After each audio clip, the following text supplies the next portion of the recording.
अस्सलाम वालेकुम दोस्तों, मैं हूं मोहम्मद अख्तर और आप देख रहे हैं यूट्यूब चैनल तलहा चांद। नाजरीन, आज की वीडियो में हम आपको दिखाएंगे जीप रैली का तीसरा राउंड। तो आइए चलते हैं वीडियो की जानिब।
देखिए ना,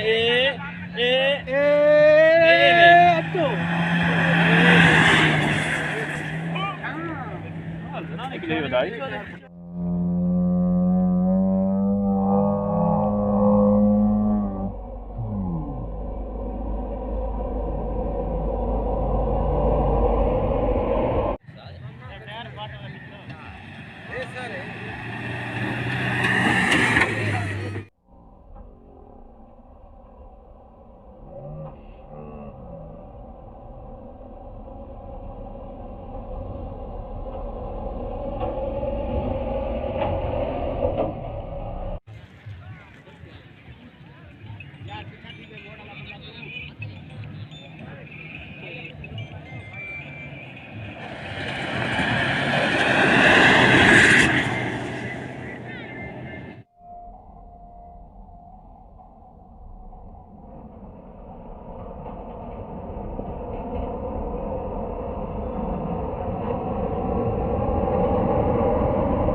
नाजरीन, मैं उम्मीद करता हूँ आपको ये वीडियो बहुत अच्छी लगी होगी। अगर वीडियो अच्छी लगी है तो वीडियो को लाइक करें और चैनल को ज़रूर सब्सक्राइब करें। तब तक मिलते हैं एक नई वीडियो के साथ। अल्लाह हाफिज़।